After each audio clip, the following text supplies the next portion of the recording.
Good evening, troops. Welcome to the Action Elite. My name is Owen. I am joined tonight by my good friend Duvien. How are you doing? I'm good. I was just thinking how relaxing that intro music was, and all of a sudden the action league goes. I know, it scares the crap out of me every time. Yeah. It definitely wakes you up. So, as you all know, a piece of sad news, the great director Richard Donner passed away yesterday at the age of 91. So we thought we wanted to pay a little tribute to him because he's done so many classic movies. And we just thought we'd do a little video tribute where we don't know how long it'll take, maybe an hour or so, we'll see. But I'll just start off with you, Eoin. So what was the first film of Richard Donner that you saw? How were you introduced to him as a director? I mean, thanks for having me. It's been a while since we've done this, but good to see you. Happy Canada Day, and it was Independence Day over here. But I'm trying to think. I mean, I know Richard Donner. I don't think I quite understood that he did the Lethal Weapon movie and the Goonies like in the same year when I was a kid. Because I saw Goonies as a kid, had it on VHS, and saw Lethal Weapon at some point. But it's probably one of those two. Probably Goonies first, so just as a little more age appropriate because I was in my single digits. So how about you? That's right. Probably Goonies as well as Superman. Like, I was obsessed with Superman growing up, and as you can see here, I showed you this earlier, I'm showing it to everybody else. This is a bit of a collector thing. This is the vinyl music score to the original Superman by John Williams, which he directed. That's awesome. I thought it was a laser disc at first, but it's even better that. No, it's I'm just trying to get this on camera there. So yeah.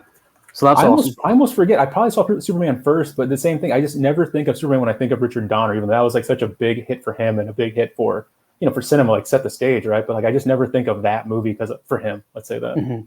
Yeah, I think everyone just sort of thinks Christopher Reeve, but they forget that Richard Donner was the director of it. But yeah, Superman and Superman 2, although there's like the Donner cut of it, but those two I just almost consider like one story. Those to me are still like my favorite ever Superman movies. I love them. I love Christopher Reeve as the character. I love the music, and then I still think Terrence Stamp is the best Zod. Fight me, anybody who says otherwise. Yeah, there you go. Well, I mean, it's like him and Michael Shannon, right? I don't think there was anyone in between. So, or maybe there was, but people in Smallville, the guy in Smallville, Smallville. Come on. Yeah, TV shows don't count, but Terrence Stamp was just amazing as Zod, and then you had, of course, Gene Hackman as Lex Luthor, and then Margot Kidder as Lois Lane. So, yeah, those Superman movies, yes, they're a bit corny by today's standards, and sometimes it's a little cringeworthy, but I still love watching them, and no one is ever going to beat that John Williams theme tune. That is the Superman theme, always will be. Yeah, never. I mean, and the cast he had, I mean, between Christopher Reeve and Margot Kidder and Gene Hackman and Marlon Brando, I mean, that movie, it's a real movie for sure. And like how hard it was for him to make that. I mean, you watch those making up and just, the producers didn't know what it was, and, they kind of make it camp. He made it serious, and it's just a testament to him, you know what I mean? I mean, that's just, it's an amazing film. I mean, it is, like you said, like maybe like today's standards a little bit slow, but at that time, and you got to think this was 1978. I mean, it's groundbreaking stuff. Oh, absolutely, yeah. And then that whole opening scene on Krypton with Marlon Brando is amazing. I mean, even whenever Zack Snyder did the Man of Steel movie, I mean, that opening scene was very much the same. It's kind of just a remake, but I just thought there was more emotion in Superman. Just whenever Marlon Brando's giving a speech, the father becomes the son becomes the father. Just that whole speech is amazing. So yeah, definitely love Superman 2. And then the Goonies was Superman 3. I mean, I know it's not Dick Donner, but Superman 3 with the money and the it's sort of a guilty pleasure, Superman 3. And then I know J-Man actually likes Superman 3, and I think he likes Superman 4 as well, because I see J-Man has commented here, and he says, R.I.P. Richard Donner. Hi, Jay. And then Superman 78 was probably the first Donner film I ever saw, but I didn't learn his name until I saw Lethal Weapon 4 in theaters. And I think we can talk about later, too, or just, really quick, is just, people don't understand, like, he did a lot of just, like, big hit movies. Like, he kept Warner Brothers in the money for a long time, but he was not a household name in that sense, because he, never won an Oscar, that kind of thing. But that guy had worked for so long, and he had done TV with everybody, done all these, very familiar shows, done all these hit movies. But yeah, it's one of those weird things. I guess he just never chased that. Like, he just didn't seem like that kind of guy. So. Yeah, I mean, like with Spielberg, you're like, oh, it's a Spielberg movie, and everybody knows about it. It was like an event in itself. But Richard Donner was just sort of I don't know if I like the term journeyman director, but that's sort of the way it was, where he didn't have like an iconic name the way Spielberg did, but he's still a great director. And I think he always seemed to have a great rapport with his actors, and he worked with them a lot. Like Mel Gibson, and then even like Steve Kahan, who was Lieutenant Ed Murphy in Lethal Weapon. He would appear in like various movies as well. He's in Maverick. He's in Demolition Man. He's in. I think he's in Predator too, isn't he? I mean, he's in a lot of those, and of course that whole partnership with Joel Silver and that kind of thing. So I mean, those guys really defined an era of film for sure in the 80s and 90s. Yeah, absolutely. Yeah. But the Goonies, I watched pretty much on repeat as a kid. I loved that movie. It's just everything a kid wants. Just adventure, and then you got pirate ships, and I love the character of Sloth. Was hey you guys, and all that. That was amazing. It's just really funny, the whole thing with Chunk and making the fake puke and then getting the ice cream. It's a very just quotable film. Like all the characters are so. The characters are so well defined and so well portrayed by the actors. You know what I mean? So he just brings it all together. It's always thing. You look at his movies and they always look like they're a lot of fun. Even Lethal Weapon, which has some really dark moments, but it's still like really fun moments as well. So. Yeah, absolutely. Yeah, and we'll go into Lethal Weapon in a minute because there's like so much to discuss about that. But yeah, in terms of Goonies, that was like one of the first movies I saw Corey Feldman in, and Sean Astin, and I just loved them in it. But also like John Matuszak, who actually played Sloth, who actually passed away quite a few years ago, sadly, but he actually had a brief action career, and he did One Man Force. I don't know if anybody remembers that movie from the early 90s, but it had an awesome like electric guitar fueled score, and he spent most of the movie shouting and just punching people, and that's fine by me. Was he conventionally handsome without the makeup, or what did he look like? Was he like a big he was a football player. Okay.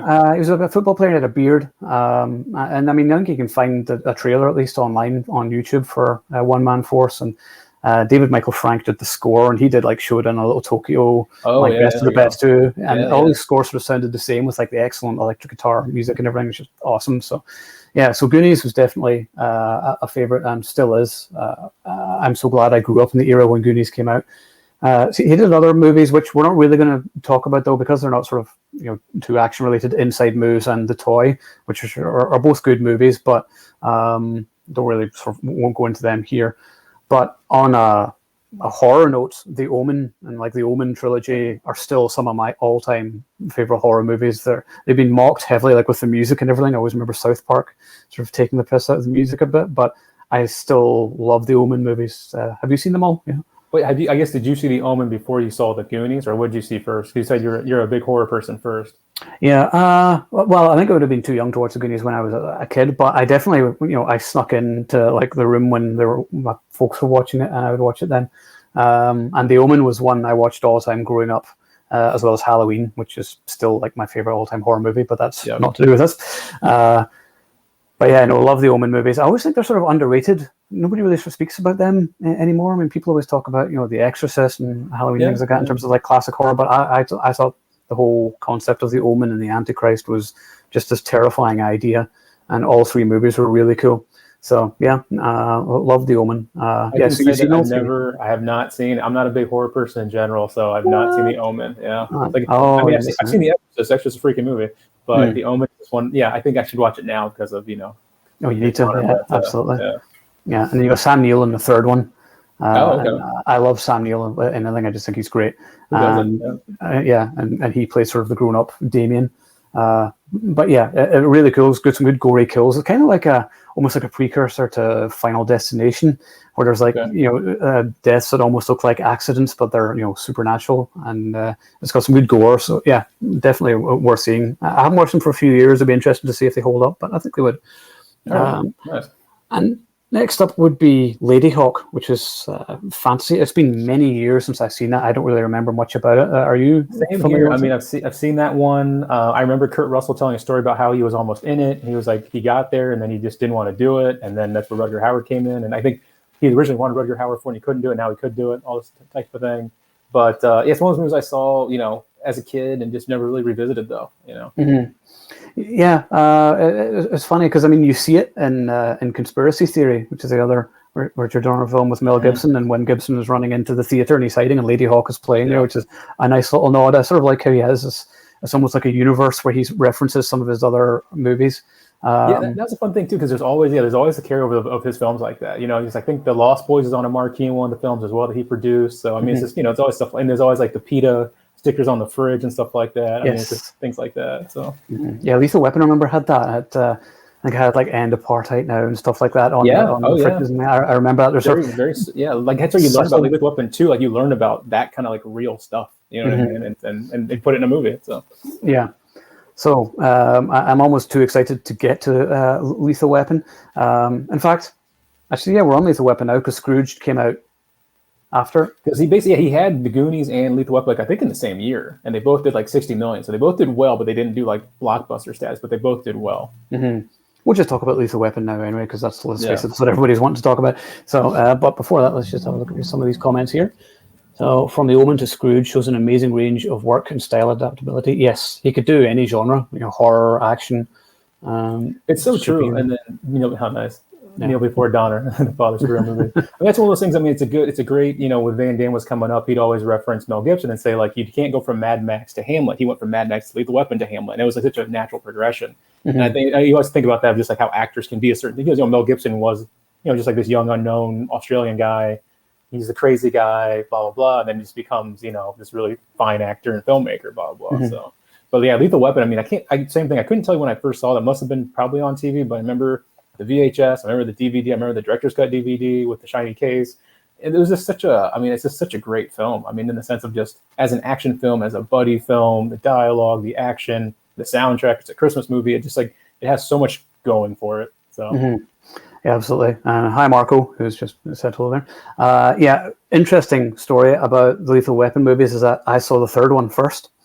And I've done that with a bunch of movies. I saw Terminator 2 before I saw Terminator. I saw Aliens before I saw Alien. So it was sort of strange that I would just be sort of introduced to these movies. But once I think I just got the VHS box set of the trilogy. And when I saw the third one, I mean, you could pick up what was going on in the third one easy enough. You didn't really need to have seen the first two to know what was going on, even though there was a few references to earlier events. But then I went back and watched the first one. And the first one to this day is still my favorite because it's so dark. As well as funny, but because it sort of went almost a little too comedic towards the end, but the tone of that first movie was fantastic. Like Gibson was amazing. The scene where he's got the gun in his mouth. It's one of those things when you have something that's in pulp fiction or pop culture for so long, it's kind of like it gets diluted, right? Like people don't understand that First Blood, he doesn't kill a bunch of people in it because he doesn't, but they just think he does because of like Rambo and culture. And same with Lethal Weapon, but people understand that he has that whole character of being suicidal. I watched it with my partner, and she was like, "This is friggin' dark." I'm like, "I told you, this is like a serious movie with action and then comedy in it as well." Like this shows you how deft a filmmaker he was and how good that script was. So. Yeah, and it all works, and that's the thing. But what's interesting is that I don't think I've ever appreciated the Lethal Weapon films more than I have as an adult. I watched them all last Christmas, just all four, and you appreciate just the darkness more and just what each of the characters are going through, because I'm in my 40s now, and then I'm too old for this shit, and I was like, yeah, same. So I get that now, but yeah, that's the thing too, because I saw Lethal Weapon, I saw Die Hard and Lethal Weapon at a double feature a few Christmases ago on the big screen, and it's funny just in a weird way how Lethal Weapon is such a more product of its time. It's very 87 or 88, whatever year it came out, what I mean? And Die Hard's a pretty classy, it's just a very classy film, but Lethal Weapon is just a more enjoyable film for me. I could just watch Lethal Weapon once a week or once a month or whatever. I could watch Die Hard once a year, So. Yeah. I mean, it's funny. I don't watch Die Hard outside of Christmas. I just keep it then. The other Die Hard movies I can watch sort of anytime. Although I think this Christmas we'll end up doing a Die Hard retrospective on the whole franchise, and we'll talk about it then. We sort of skimmed over it a few weeks ago on the free for all, but we'll do a detailed chat near Christmas. But yeah, I mean, that first Lethal Weapon, you got Al Leong, of course. Just any 80s, it's not an 80s action movie if Al Leong doesn't make an appearance in some way. Just Danny Glover and Mel Gibson were so good together. They are so good together, and it's just so they're just like I said, they got those drama scenes, they've got those crazy scenes, they've got the comedy, and then their comedy just comes across really well. You know what I mean? And it's almost seems effortless. Yeah, and I mean, yes, it gets sort of a bit more comedic. I see G-Man here says that, I got a bit too comedic in Speed 4. I really didn't mind myself. I mean, I actually, part 2, I think same thing. You got a serious movie, Patsy Kensit gets killed, that kind of stuff. I mean, it's there's some serious stuff still going on, but, in 3, there are a lot more characters now, and Leo's got a bigger part, Rene Russo, all that good stuff. But I still found part three should be an enjoyable film, an enjoyable action film, and it's with the cop killers, and Stuart Whitman's a pretty good villain. I mean, as far as part threes go, and even part four maybe lost a little bit, but you had Jet Li, and they still had them together. I would say it's not too much of a diminishing returns. I find them all, they're all enjoyable for those reasons, right? Like you don't need to have a super dark movie every time. So no, exactly. But also it was character progression as well, particularly for Riggs, who was suicidal in the first movie, and then as he sort of goes on, I mean, he goes through a lot of crap, and then he loses, of course, Patsy Kensit as well, in the second movie, which is just still a devastating scene. And then the third movie, he meets Rene Russo, and then she's sort of his redemption. And then, like, by the fourth movie, it's all family, which of course Vin Diesel will like. It's all about family. But yeah, and also when I was younger, and everybody knows this because I used to bitch about it all the time, was I used to hate Joe Pesci as Leo. I used to find him so annoying. Oh, really? Okay. But when I watched it recently, I actually love him as a character now. And I didn't find him annoying. And even in the fourth movie, where a lot of people will dump on it, I actually love that scene when he does the little, we was talking about Froggy. And it was like his best friend growing up. And it's just sort of tragic scene where he never really had any friends. And I just actually really grew to like the character, and he didn't annoy me at all anymore. So, that was another thing. There's just so much more I got to appreciate whenever I watched it recently. And if anybody hasn't watched them for a while, I'd recommend, like, whenever you're older, reach like your late 30s, early 40s, or whatever, watch them again, because you really do relate more to the characters. And it is a grown-up movie. Although people think action movies are they're just for teenagers or whatever. And I'm like, no, I think movies like Lethal Weapon and the first Die Hard are very much adult orientated, where they deal with people with real problems rather than just being the one-man armies, which we got with like Commando and whatever. But I think Riggs and Murtaugh are the best buddy duo of all time. Would you agree? Yeah, I mean, it's one of those things that you think of people, right away you go to like Butch and Sundance, but that was, that's one movie, right? I mean, these guys did that for 4 movies. You got the cameo, I mean, even that cameo in Maverick, you're like, it just makes you smile. It's all of a sudden the music, and he pulls down the handkerchief and stuff. It's just, you're like, yeah, like if you know, and it's just like a whole kind of connected universe thing. And just, you just think about just the goodwill, I think, from just all of Dick Donner's movies. And I would say, Lethal Weapon 4, I think that's the one that has the credits where it shows all the people from the cast and crew, and it shows like how much they liked each other. It's like, it's pretty cool. But as far as on-screen duos, I mean, I can't think of. I mean, Kurt Russell and Stallone are great, but they're not Mel Gibson and Danny Glover. So no, but I do think though that's going to be a future live stream. Will definitely be the best buddy movies. So we'll do that at some point in the next few weeks and just chat about some of the best and maybe ones that don't work or whatever. But definitely Lethal Weapon was great, and then Bad Boys is good as well. I do like Martin Lawrence and Will Smith as a duo. They are a good duo for sure. I'm trying to think of it now, and you got me thinking of like other buddies, of course. I mean, of course, Rush Hour, they did a good job together. Eddie Murphy and Nick Nolte in 48 Hours and another 48 Hours. I do enjoy them too. Even Jackie Chan and Owen Wilson, Shanghai Noon and Nights. Those are both good movies. So I mean, it's just it's a great genre. But also, like, I've just been watching today Stakeout and another Stakeout. So you got Richard Dreyfuss and Emilio Estevez, and I forgot actually how entertaining those movies are. So I'm going to do a Versus article on them in the next few days. So stay tuned for that, everybody. Have you watched Young Guns 1 and 2 recently, though? I watched them a few years ago, not that long ago. Like, I still remember them all. So, but I think the most distracting thing about the Stakeout movies is Emilio Estevez's mustache. It's just like there seems to be a slug or something in your upper lip. So really distracting. Nice. But I love the Lethal Weapon movies. Michael Kamen's score, of course. It's you got that, like the saxophone and the guitar and everything. I mean, sometimes it got a little intrusive, but it's so iconic that and it's very similar to the Die Hard movies as well, which is of course what he also did. So, but here's the question for you. I'll tell you a quick. So basically, I know we're going to talk about it later. Basically, so been in LA for a long time now, but one of the first things I did here when I got to LA was I interned at the Donner's company run by him and his wife Lauren Schuler Donner. And I'll just tell you a quick Lethal Weapon story to that. Though basically, this crate showed up. We didn't know what it was, so we go to open it, and I'm pulling this crate open. This guy's like looking in, and it cracks, and he like jumped back. And we open it up, and it ended up being like the C4 plastic explosive, like prop from part 3. from Planet Hollywood. They had sent it back to the office. So he like, he's like looking at this box that we don't know what's inside. I break the wood. He thinks like he sees a bomb. He freaks out. He like jumps away. It was pretty funny. So. That would be hilarious but terrifying at the same time. Like, what were they thinking? Did nobody phone them to say, yeah, we're delivering this bomb? And that's one of those things of just, those movies at that time, people don't give enough credit, I think, to just those movies, how much they did for real. I was just talking about just Stallone being a writer, producer, actor, choreographer, bodybuilder, shape, doing all that for one movie. Other people can't even like direct a movie that well. And then you get Lethal Weapon, just they're just crushing everything, destroying everything, driving cars through buildings, you know what I'm saying, blowing up city halls and stuff like that. I mean, it's just a lot of fun to watch. So yeah, and that's why they still hold up, like, because you're not relying on visual effects. It's like real stunts and explosions and squibs galore, and that's why it all still looks great. So yeah, no, I actually love all the Lethal Weapon films. I remember when I gave Lethal Weapon 4 a positive review, I got sort of dumped on by people like, it's a terrible movie. And I was like, well, to be honest, I've still watched that before a lot of the stuff that gets released in theaters now. So, yeah, it's very true. And that's the thing. It's just, you get franchise fatigue, you get this, you get that. But, they had such a good run for those 10 years. And so maybe it was a little bit, maybe not as, it's also just not as original as it once was. And now you also know a lot more about, Mel Gibson, Joe Pesci, Danny Glover, whoever, because they've just been, now they've been famous for 10 years because of these movies. So you're just, maybe you've had too much of them as well. But as you go back and watch that, it's just so good flick. So yeah, and now that Mr. Donner has passed away, and I know they've been talking about doing Lethal Weapon 5, and we got a few comments on our Instagram page where people were saying, well, maybe as a tribute, somebody else should direct Lethal Weapon 5.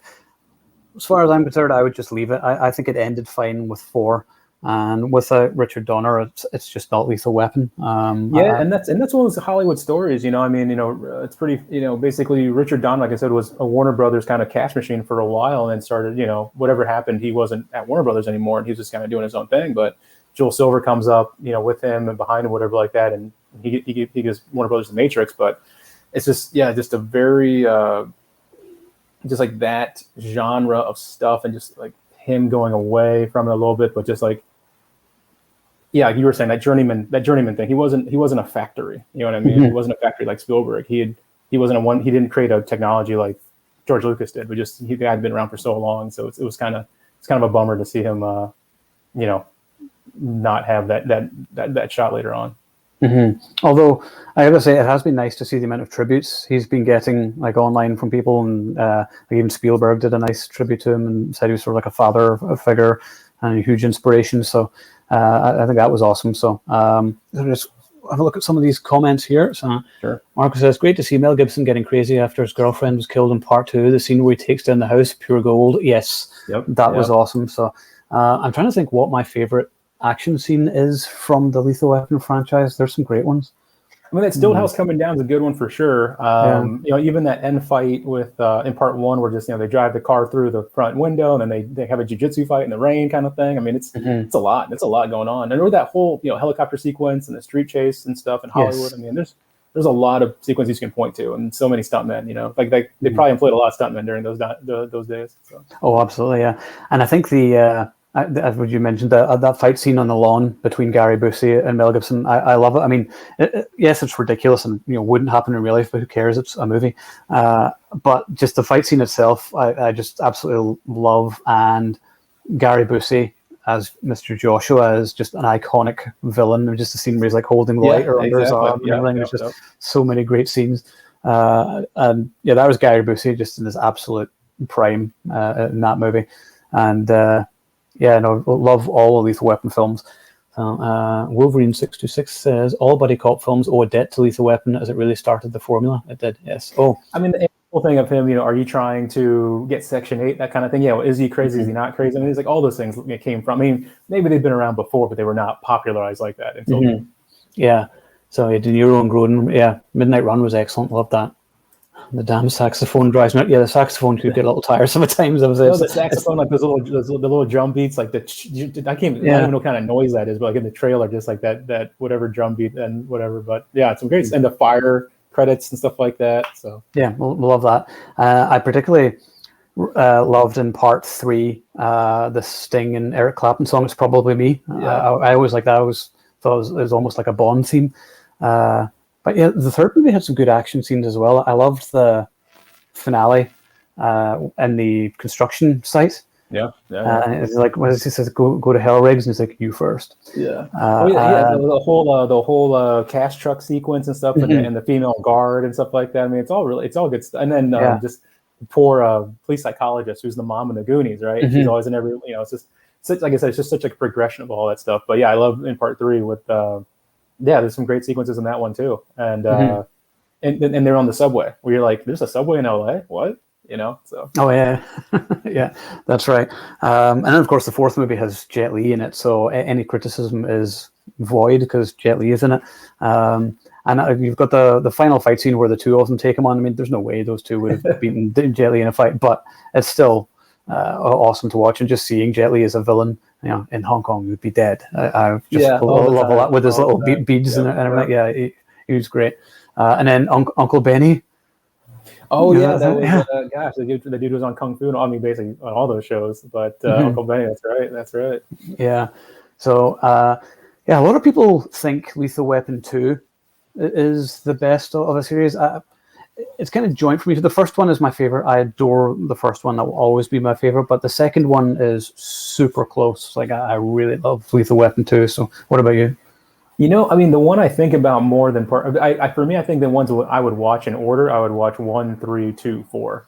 Because 3, like 3, just, the whole thing with like the kids, inner city stuff, and the gangs, and this and that, and just it was that one part where he's like, the son says, "Word, Dad," and he's like, "Word, Riz." Hey, word, Raj. I don't know. I love that. Yeah, and it's like, what are we talking about? Word, W at the start, D at the end, or in the middle. yeah, that's awesome. So. I don't see Lethal Weapon 5 happening without I'm sorry. We're talking about Lethal Weapon 5. I went on a total tangent. So basically, Lethal Weapon 5, right? Hollywood story that's supposed to happen many times. I think Shane Black I actually asked Shane Black that at a convention. I said, hey, is like Lethal Weapon 5 a real thing? And his response was, that Mel Gibson's just a drunk, right? He's actually a pretty good guy. And this was like in the time Mel Gibson like having problems. And so I was like, oh, and he didn't answer the question. He just basically said that he basically was just vouching for Mel Gibson. But and that's one of those things. I think they try to do it without Dick Donner because Joel Silver, I think, was working on it. He's so a more in-demand producer because of the Matrix films and that kind of thing. Dick Donner had been pseudo-retired kind of thing, or just not as prolific. And I think he tried to do it, and allegedly Mel Gibson wouldn't do it without Dick Donner. So that says a lot. And I think you saw, there were rumors that Dick Donner had a script for an idea for Lethal Weapon 5 in the last 5 years, but just never came around. So. Yeah. I mean, his last film was 16 Blocks, which was 2006. 2006. Yeah. And I don't know if you saw Dean Devlin had done a post saying that he had tried to get financing for a movie, a Western actually, for Dick Donner to direct in the last few years, and it just didn't happen because of ageism and that kind of thing. So. Which seems to be very much the case because there's so many great directors out there from when we were growing up who haven't been directing anything. Like I know, John McTiernan had his issues and everything, but he was an awesome director. So I would love to see John McTiernan back directing things again. Yeah, it's nice to see Walter Hill directing again. I mean, it's just it's just these are not spring chickens anymore. And I mean, Dick Donner at 91 had a real full life and a real full career doing TV, 50s, 60s, movies, 70s through the 90s and 2000s. I mean, the dude lived a life for sure. So yeah, absolutely, yeah. So I just finish some of these comments here. So yeah, I don't see Lethal Weapon 5 happening without Donner. Maybe Shane Black or Mel Gibson could direct, but after The Predator, not sure about Black revisiting old franchises. I know. Well, I will say that I enjoyed The Predator. You're one of the 3 people that like The Predator. I don't need to linger on it, but I did enjoy The Predator. So. You're fired. Anything with Rene Russo is worth checking out. Agreed. I love Rene Russo. I mean, and that whole rumor that allegedly they originally talked to Mel Gibson about being Odin in the Thor films, and so it would have put them back together, him and Rene Russo. You know what I mean? So I think that would be pretty cool. That would actually be awesome. Yeah. I mean, maybe I imagined this, but did it not come out that like Mel Gibson was bipolar?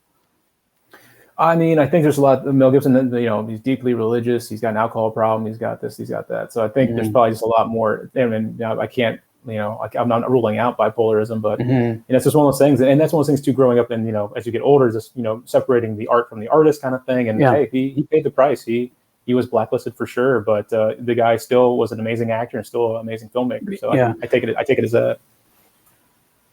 Yeah, no, agreed. I know this probably isn't something people want to hear sort of talk about, but I think it's an interesting subject because he was blacklisted, but and it is hard sometimes to separate them from their work. But sometimes you have to, because I mean, if you didn't watch a movie starring with people from Hollywood, I mean, you wouldn't watch too much if people were assholes, because that's a lot of people. So yeah, and I think that was the cool thing with that was the thing. You didn't have cameras back then. So when I was an intern, they had this beautiful office in Beverly Hills, and you walk in, there's memorabilia everywhere, and his office just had photos of like all the films he'd worked on. There's like signed stuff from everybody, and One-Eyed Willie, and you could just tell like the things that people sent to him as like just for their gratitude for working with them. You know what I mean? And there was, like I said, there's signed stuff from Mel Gibson and other people, just like, hey, I'm on set, blah blah. Hope you're well. Just stuff like that. And it's just like that's cool. It shows you, like I said. And I'll give you a quick one about that. He was super, just like you would hear him come in. He's like super loud, has a super very distinctive voice, but he would just like talk to you. He'd be like, hey kid, what's your name? Blah blah. Like, what are you doing? Da, da, da, da. And and at that time I was in my 20s, so I was in pretty good shape. And he had just started working out with a trainer, and he was like, how many days a week could you work out? I'm like 4. He's like, yeah, go fuck yourself, kid. And then but I was saying what really summed it up though, something spilled or something happened in his office, and I'm an intern. There's an assistant. There's people around, and he's on his knees scrubbing the floor. Like scrubbing the stain out the floor. I'm like, that kind of tells you everything you need to know about this guy. And this is after all the success he's had, all the money he's made, that kind of thing. So it's just like, he was just that kind of guy. So yeah, just a normal guy. Yeah. Didn't have the ego. Yeah. He seemed awesome. Anytime I saw him interviewed or just with the people he worked with, everyone seemed to have nothing but nice things to say about him. And just like seeing the way he worked with Mel Gibson, just on a bunch of movies, particularly like Maverick is, like actually one of my Maverick was, we were just talking about this. I mean, this was what, 1994. I saw, because I think I saw Lethal Weapon 4 in theaters, so I was 98. So I saw Maverick, I was 94. I didn't see Lethal Weapon 3, I don't think, in theaters, because I would have been maybe too young for that. But Maverick, I was probably like 10 years old at that time. And it's just like, it's a fun movie. And I didn't even like Westerns yet. I actually ended up liking Westerns probably later, like in my 20s and 30s. But at this time, I'm 10 years old, and here's a friggin' Western based on a show that's been, from the 50s. But just what a good time, with him, Jodie Foster, and James Garner. So. Oh, it is, yeah. And there's so many little references, like we were saying, the Lethal Weapon nod where you've got Danny Glover, and then one of the other robbers was Corey Feldman as well. Yeah. And then it was only whenever I watched the movie last night that I noticed Margot Kidder was in it, and she has that small role as counting the money. So. Yeah, that was her. And then there's so many cameos in it, like during the poker games, like Waylon Jennings and people like that, all showing up, and it's just this wonderfully feel good film. It's just harmless fun, and it's the type of movie we don't really see anymore. But I just thought like the acting was great. I love Mel Gibson was so well cast. I just thought he had just like the charm to play Brett or Bert, whatever you want to call it, the running joke through it. But where I got this shirt, Lady Paris, France. Paris, France. And then Graham Greene too. I mean, Graham Greene playing indigenous person who's like funny and conniving and making money. I mean, just like what a great, because all those films you can go ahead and start pointing out like what it did or did not do for the image of those people. But here's a role for this guy just to shine in, you know what I mean? And so between that and Die Hard with a Vengeance, like that guy had a good run in 93, 94, right? So he stole those movies totally. I mean, particularly in Maverick, that scene. I mean, I hadn't watched it for a few years, but I always remember the scene when they first appear. And Maverick is like talking to them, and they're pretending what they're actually saying to scare Jodie Foster. Yeah. And I absolutely love that sequence. And then the great stunt work as well during the stagecoach scene, which is of course a nod to Stagecoach, the classic Western of old. But yeah, absolutely love Maverick. Really underrated. We never mentioned Radio Flyer. It's not really an action movie. Radio Flyers. I mean, I remember seeing that on VHS, and same thing. Like you don't put that together that this is the guy who did Lethal Weapon, this is the guy who did whatever. And we got to talk about Scrooge as well. But Radio Flyer is such a weird. It's a different movie, and I think he walked into that like late in the production, had to do his own thing and blah blah blah. So it wasn't quite a movie that he maybe he was super passionate about. I think he kind of walked into it maybe as a for hire, as a favor kind of thing. So yeah, maybe yeah. But well, let's talk about Scrooge for a second, which is actually still one of my favorite Christmas movies. I watch it like maybe not every year, but every couple of years I have to watch it, and it still holds up. It's one of my favorite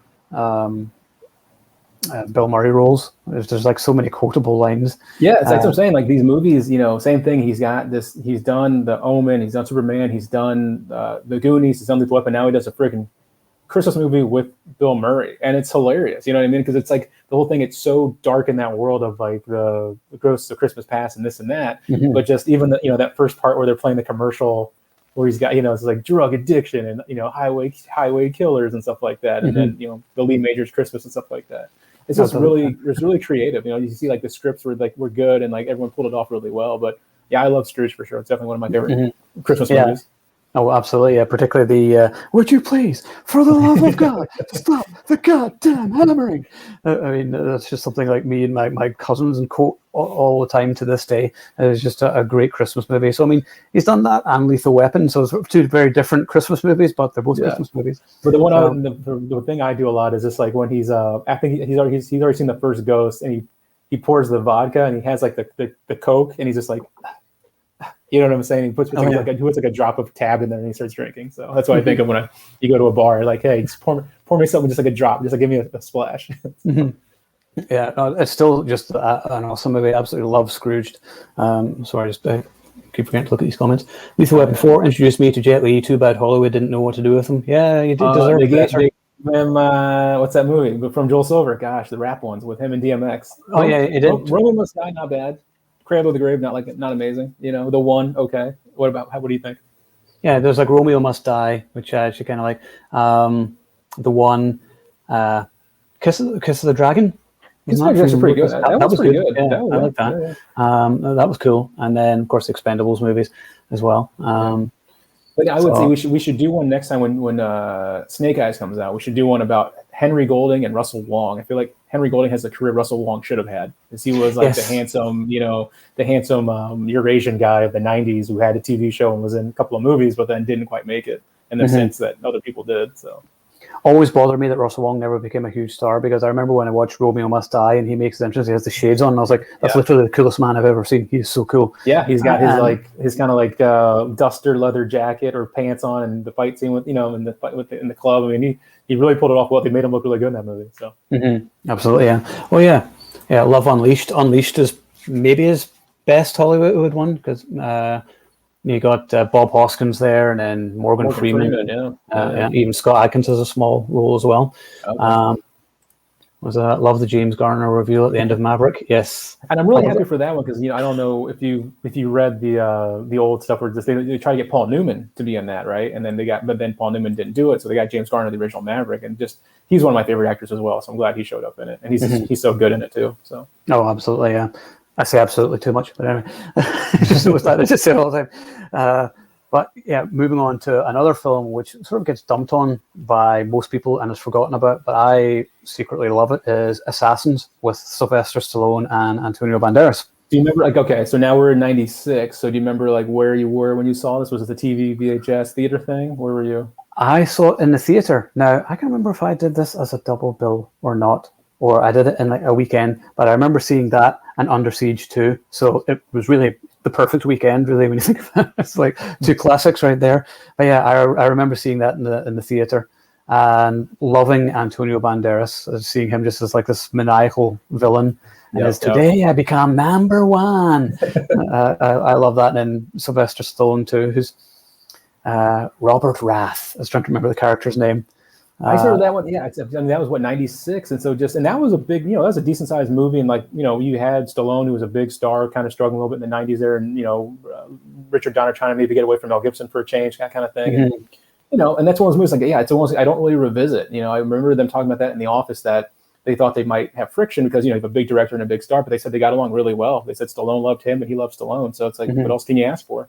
But it's one of those movies where that era of Maverick for sure, Conspiracy Theory, I'll go back and revisit. But Assassins, okay, if I'm in a Stallone mood, I'll go back and revisit that because of just what you were saying. It's, him and Antonio Banderas, Julianne Moore, Hitman movie kind of thing. But just, I don't, it's just maybe the subject matter or whatever like that, or the script is just doesn't cater to his strengths. Let's say that. Yeah, I mean, it's not like a classic action movie, but I still really enjoy it. And it's the action movie for no more. chit chat. I love that. Yeah, I say that all the time. Yeah, I need to start saying it more. I think of Stallone eating a banana, like typing, just very moody, and just that giant '90s laptop and stuff like that. So yeah, I mean, yes, it is a product of the '90s, but and then you got Julianne Moore, of course, who I love in that role too, and I kind of like how she was kind of a kick-ass female as well. She wasn't screaming or waiting to be rescued or whatever. She could take care of herself. I mean, yes, Robert Rath would come and help out or whatever, but she was never screaming or annoying. I thought she was a good character. Oh yeah, and it was written by it was written by the Wachowskis, right? Wachowskis, yeah. And then what was it? And then I think that's the first movie she got $1 million for. So it's like good for her. Really? Yeah. Good. Russell Long was good in the sadly short-lived TV shows Vanishing Sun and Black Sash. He should have been a big action star. Agreed. I love Vanishing Sun. That was, it was syndicated, so you never knew when it was really on. So I remember I had VHSs of, recorded Vanishing Sun in the '90s for sure. So. Yeah, but I remember one of the first articles I ever did on the site was "Sue Me, I Like Assassins." And I remember that was sort of a good few years ago. But I remember I remember thinking it was sort of a little long. I think everything's too long. I think every movie's too long. I'm like, if it's over 90 minutes, it's too long. But no, I do like it. Like, it's not a spectacular film, but it has its moments. And Richard Donner was always great at doing action scenes. He would always use, like the real explosions and, like I was saying, do practical stunts. And there's plenty of that in Assassins as well. But there's a scene at the beginning, and it always stuck with me. And it's a line which I still say all the time when Robert Rath is taking the guy out into the swamp. And he says, "I wonder what shoes will you be wearing when your day comes?" and there's something about that line which just sort of stuck with me. It was kind of haunting. But it was kind of a moody film. I love movies about assassins anyway. Like, just assassins are, my thing. Is that the one? He has the gun hidden in like the cast at the funeral. Is that one? Yes. He's like shooting the mob boss. Yeah. I like that. It's been a few years since I've watched it. I need to watch it again.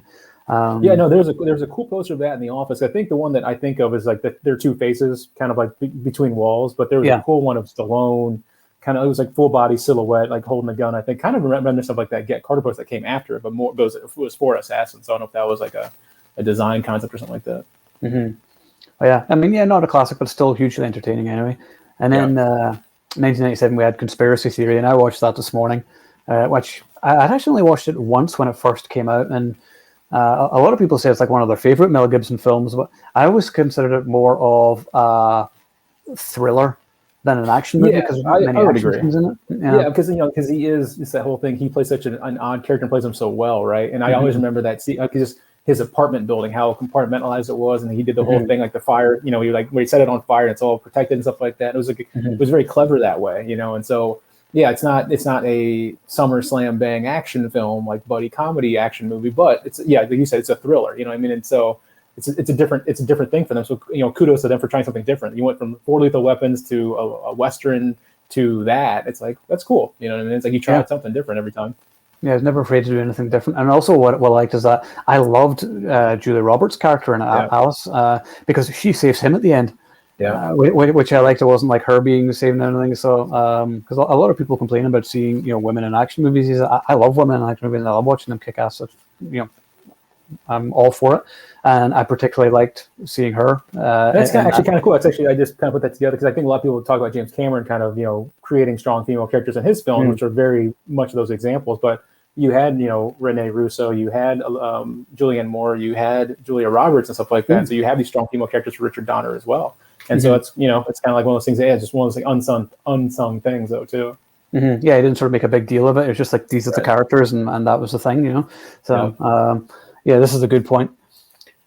One thing you can say, the worst Donner film is better than most directors' best films. It's so true, because I mean, I think we were talking earlier about just he didn't have that many action films, but he has had a lot of memorable films. It's just like one of those things of, you might see a criticism, he was like very workmanlike, who created 8 to 10 whatever classic films that people have watched for generations. Like that's, I think he just wasn't.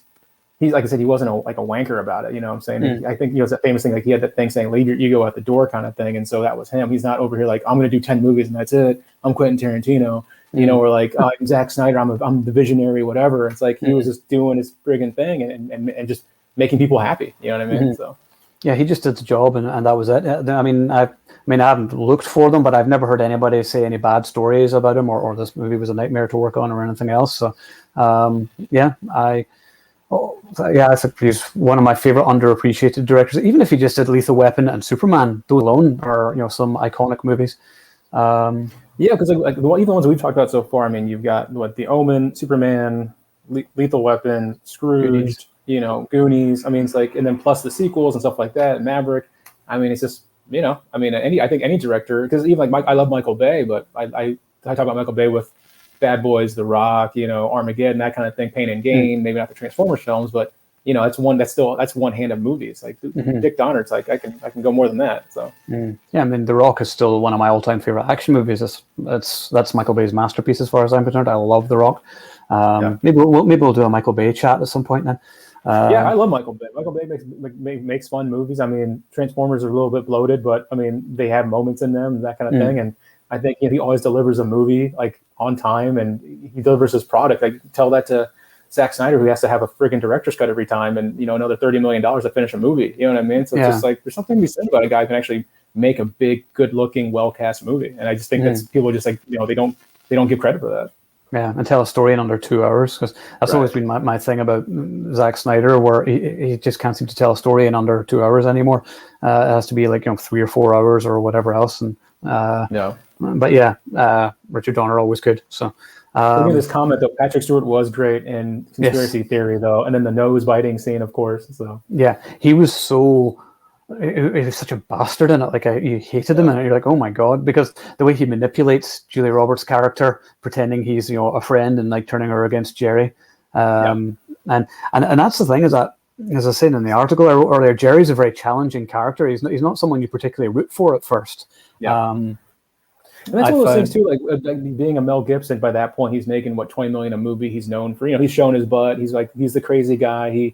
That was before What Women Want, but this was after he had directed Hamlet, or he'd been in Hamlet and directed that movie where he's just it's after Braveheart. It's might right at the same time as Braveheart. As this kind of shows, it's just the challenges and that kind of stuff, and just like the effort. You know what I mean? Mm-hmm. Yeah, definitely. Yeah. And Michael Bay detractors are not true action fans. Yes, I would agree with that. I mean, it's like, here's a dude who gives you a movie with people running around blowing stuff up and taking you to other worlds and this and that. Like, what do you want? So. Yeah, and also one of his films, which I'm also a fan of, which nobody really talks about, is The Island. His films are really pretty looking. They always look amazing, and I thought The Island was really cool. So. We just saw in LA here. There's a car museum, and they had like one of the hover bikes from The Island was hanging up. So. Oh, really? There is no island. Here we are. We'd love to hear more about you being working for the Donners. How did that happen? So basically, I got out of college at 21, and I was from a small town, Ohio, where not a whole lot for film goes on.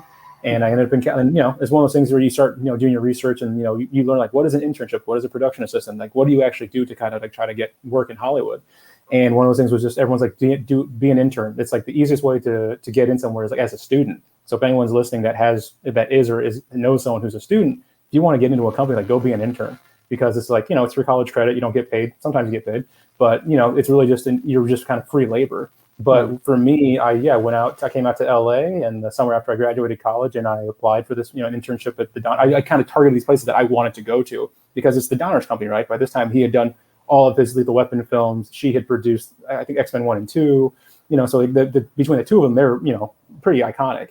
And did that 2 or 3 days a week. And basically as an intern, you answer phones and man the front desk, but you also get exposed to all the scripts coming in. You write coverage, you greet everybody coming in. So this is like mid 2000. So Sean William Scott was still hot, and he comes in, and we're talking about Kurt Russell movies because he's just waiting for his meeting.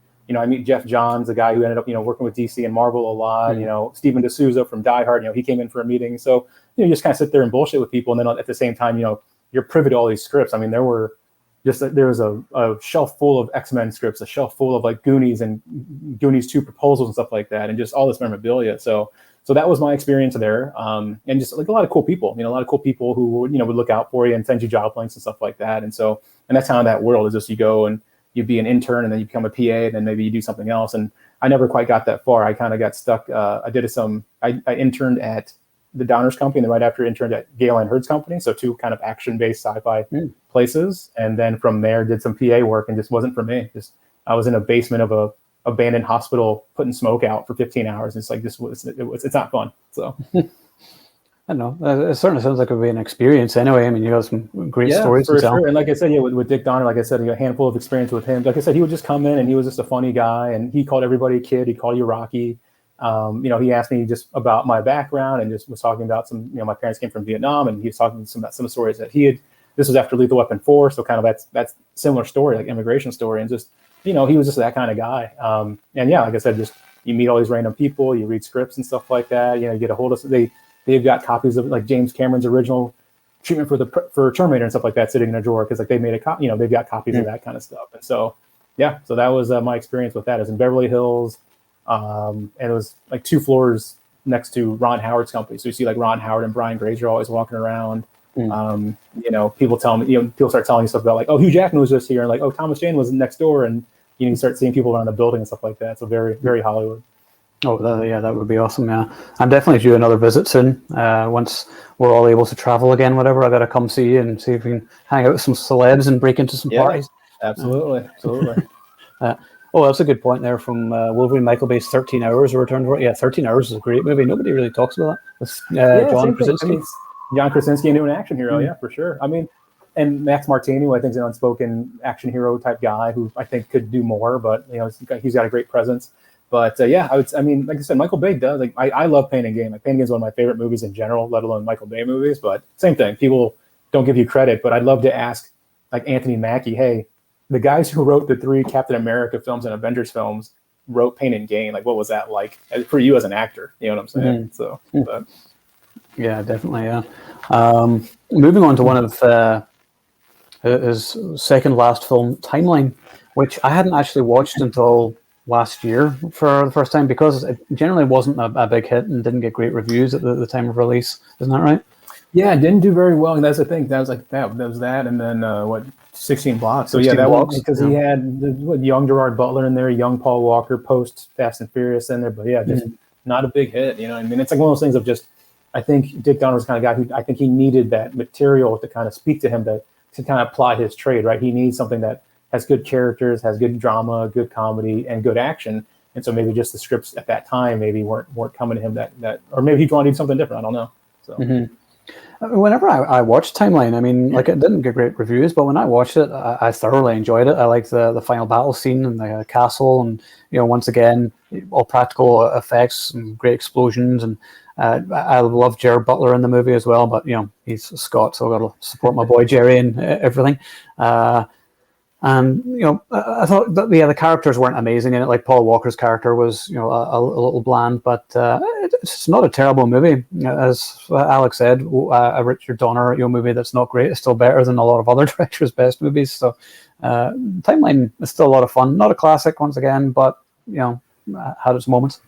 Yeah, and like I said, it's just one of those things of when you have a career that long and that prolific, not everything. It's just like. He was more of one of those old school directors. So like I said, we were talking about, he directed so much TV and then, directed a lot of films, pretty regularly until, kind of older age.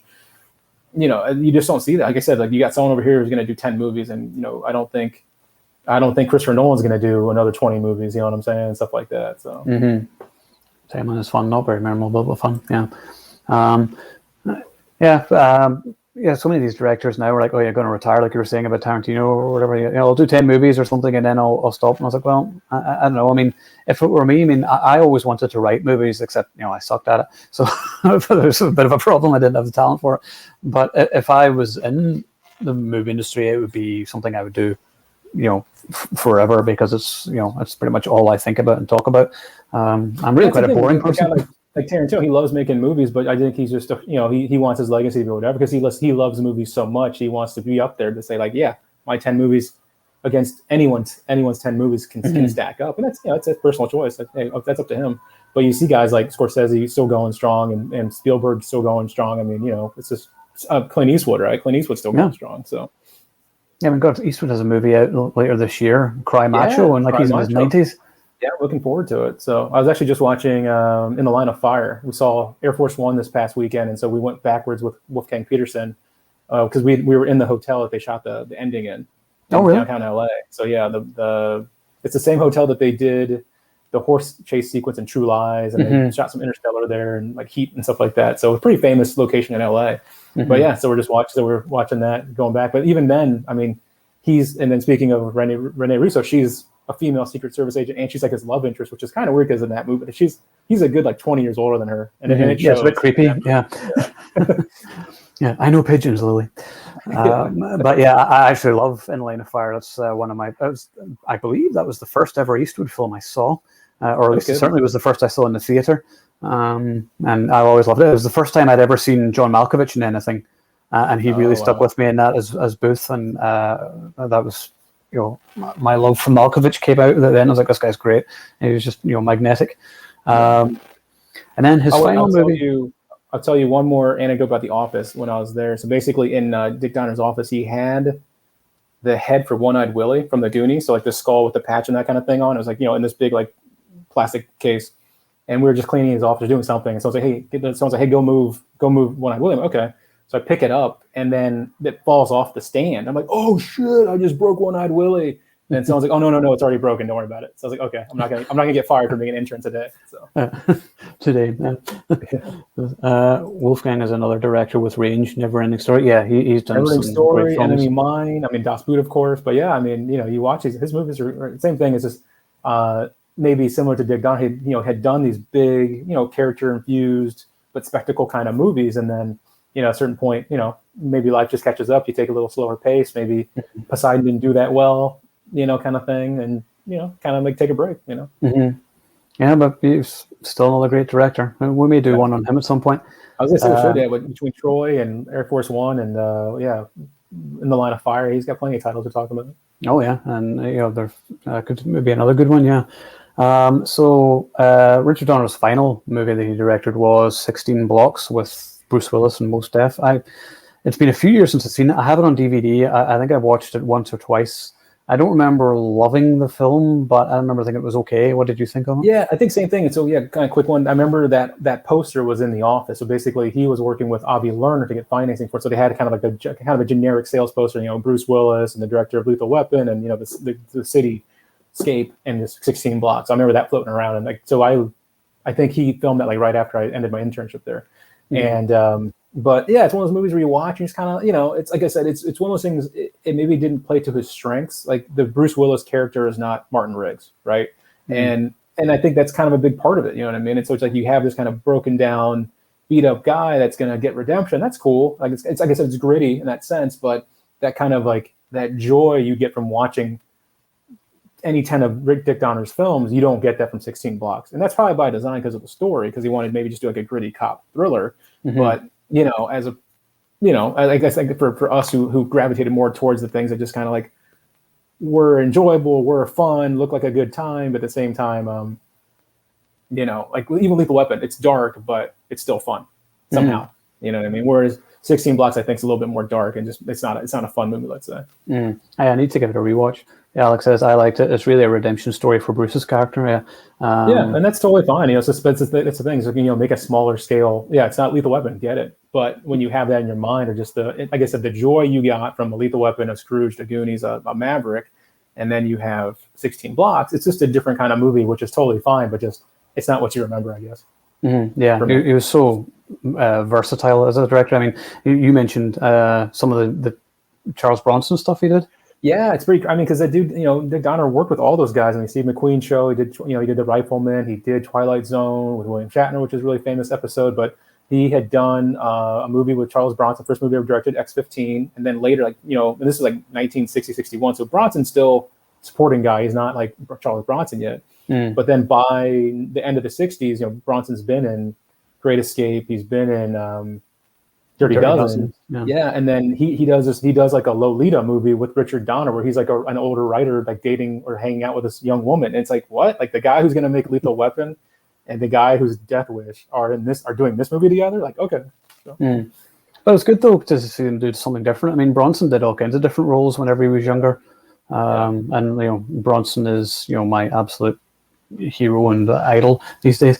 Like when people say, "Who's your favorite guy?" I think you were doing your Death Wish one. I love Bronson, but I can't say I love Death Wish. I love Hard Times, like beyond Hard Times is my favorite. Yeah, yeah, and any movie he did with John Sturges, of course, I'll watch. But yeah, so it's one of those things like when he actually got famous, it was kind of like the ship had sailed for me, because it was like the type of movies he was playing were not, and people he was working with was not the same as what he was doing before. So yeah. Well, we'll be discussing that on Friday night for our Death Wish special. So we're going to be talking all about them, and then we'll talk about the Bruce Willis remake as well. Although there won't be much time spent on that one. I didn't mind the Bruce Willis remake. That's okay. As far as remakes go, it's an action film, and him trying. It's funny to see Bruce Willis, revert to a normal guy, then become that and stuff, like knowing what we know about him. But hey, whatever. Yeah. And so we'll discuss that on Friday night, because I have thoughts on that. And I'll just see some of these comments here. 16 blocks reminds me of Eastwood's The Gauntlet. Kind of. Most F was kind of annoying. Yeah, it was a bit. That's a good call right there. I mean, The Gauntlet was great. The Gauntlet was a great, but same thing. Gauntlet was a rough film as well. I mean, of course, that's like an 80s or 70s movie, so it's a little grittier. But very, very similar. Yeah, I think they end up on a bus at the end in both of them too. Yeah, Gauntlet's awesome. With like paper on the windows and stuff like that. Whatever happens. So yeah, it's a huge epic finale. Yeah. So is that everything we've covered for Richard Donner in terms of his movies? So. Does anybody have any more questions for Duvien regarding his work with? And when you say work with, I work in internship. I will say, as we're wrapping up here, I mean, like I said, it was a cool office. There was a giant, like, black and white photo of Murtaugh and Riggs from Lethal Weapon, and it was we were always just kind of moving it around to find a good location for it. So I remember that. So. Oh yeah, actually, just before we go, even though it's not Richard Donner, they did the Lethal Weapon TV series, which didn't seem to go well because I did watch that, and it wasn't. I mean, because that's the thing, you don't get a lot of action TV shows. So you had Lethal Weapon the show, so I gave it a shot. It's the same thing when The Player was on with Philip Winchester and Wesley Snipes. Like, it wasn't an amazing show, but you just don't get a lot of action shows anymore. And so I think I watched Lethal Weapon like season 1, maybe season 2 before the guy got fired or like that. But it was, they made it their own. It wasn't just a rehash of the movies per se. So. Yeah, I watched the first episode and it wasn't for me, because I think even if they called it something else, you could have done it, because it really wasn't anything like the movies. I mean, there were some similarities, but generally it was quite different. And like Damon Wayans and whoever the other guy is, I can't remember his name, they didn't really have the same chemistry that Glover and Gibson did. Right. So. Right, and that's the thing too, because it was a total reinvention, which is fine. I mean, I think they had success doing that with Hawaii Five-0 and MacGyver and Magna P.I.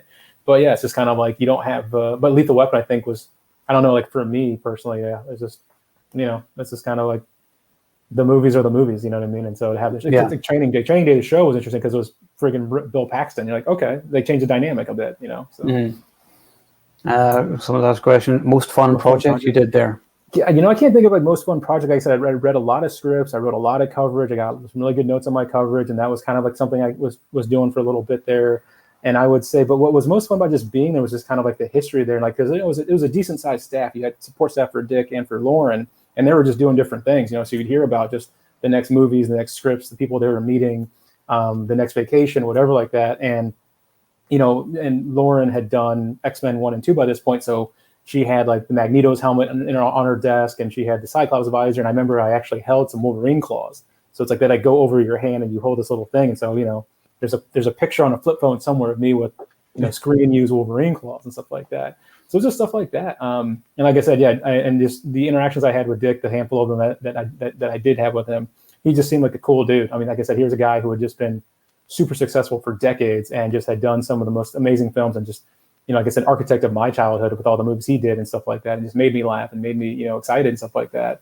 So just to meet him and just shoot the shit with him a few times and, have him give you shit and that kind of stuff. And just, it's a great memory. You know what I mean? Like, it's just one of those things of, it's one of those funny things. And like I said, it really was what you made of it. I made the effort to you could just sit there and answer the phone, or you could sit there and answer the phone and volunteer to do stuff, and you'll find random stuff around the office and get more scripts to read and that kind of thing. So like I said, I encourage anyone who's out there looking to do stuff like that, like definitely go be an intern at somewhere you like, though. Like find a company that made movies you like and go intern there, because that's what they're doing. So that's good advice. Yeah. Before we go, one last question then for you. What is your favorite Richard Donner directed film? Oh, that's tough, man. I mean, I'd probably say that's the thing. What's like the best one? Which one do you watch the most? You know, and so it'd probably be a tie between Maverick, Lethal Weapon, and Scrooged. How about you? Lethal Weapon, Superman, and Scrooge. I think Superman, just because of the impact it had, and that theme tune is still awesome, as you can see from my vinyl there. But yeah, I think those ones. But yeah, love Maverick as well. Yeah, he's just in so many great movies. Yeah, and Superman have changed people's lives. I mean, that really was the whole thing. It made you believe someone could fly, and that's one of those things. Like I said, like I am not the biggest Superman character or film fan, but you can't deny that people love that movie and they love that character, and he's a big part of why. So absolutely, yeah. J-Man, Superman. I thought that would be your favorite J-Man. Yeah, Superman is definitely important because there just wouldn't be the superhero genre without it. I mean, it really defined it. You had mentioned the director's cut. Did you watch part 2 director's cut? Yes, the Donner cut. Yeah, I have it somewhere. I have the entire Superman box set.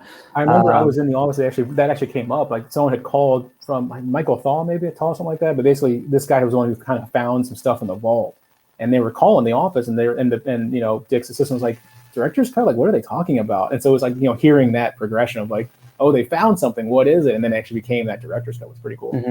So. What did he think of it? Did he ever see the Donner cut? I mean, I'm sure he did, but I was gone by that point. I mean, that was, I think, 2006 when that got released. So I was gone by like 2005, I want to say. So, but like I said, like I just remember hearing that on the, people on the phone talking about, hey, something's going on. Like they found some stuff, and like, does he have a preferred vision? And I think he really had to go back and familiarize himself with it. Be like, yeah, I don't know if I do or not. 'Cause that was 78. It was 30 years ago, whatever it was. So. Interesting. Yeah, it's the whole thing behind Superman. What was interesting, just the fact that it had been screwed with, and then Lester, what was the guy's name? Richard Lester, yeah, who ended up being the director of the second one. But yeah, I must watch if there's special features on the Blu-ray. Like I've watched it once, and that was it. I think I actually prefer the theatrical version, which don't say that. But there definitely was some cool moments in the Donner cut, though. Definitely. Yeah. It was a few years ago. The Academy, because that's one of the things we're talking about. He's just kind of like this, not this whatever factory / industry darling. He just made people a lot of money, and the audiences loved his work. But the Academy did a special tribute to him a few years ago. I think 2017 and it was packed. I mean, like I'm like. Kevin Feige from Marvel started as an assistant to Lauren Schuler Donner. So the guy who gives you, guy who's the architect of all the Marvel films now, he started at the Donners and worked on X-Men and then went on to do stuff with Avi Arad. And then now he runs the Marvel Universe. But he was an assistant there. And then, but him and Jeff Johns were there. And, Rene Russo and Mel Gibson and Danny Glover and, the guy, David Morse and John Savage from Inside Moves. I mean, it's just like all these people, everyone who's in one of his movies like showed up. And I think it just shows you how much they loved him. The respect, yeah. Definitely, yeah. Actually, for people who can't see it, can you stand up a little bit and show your Epic T-shirt? Oh, yeah. Ooh. This isn't Richard Donner related, but it is Universal Soldier, and that is awesome. Where did you get that? It's from T Public. They do a lot. They got a good selection of Van Damme shirts. Go check it out. I need to get some more, definitely, yeah. All right, well, I think that's it from me. If everyone wants to tune in on Friday night for the Death Wish chat, that's going to be at 8 p.m. EST. And if you could all please like and subscribe and, notifications. I remember to say it because I never do. And then we can continue to do this and do more. And if you have any cool ideas, then leave a comment below as well for future shows you'd like us to cover. And thanks to everybody for watching. And rest in peace, Mr. Donner. And thank you, Eugene, for joining us. Thanks so much for having me, man. Yeah, you in peace, Richard Donner. Thanks. Yes, indeed. Bye.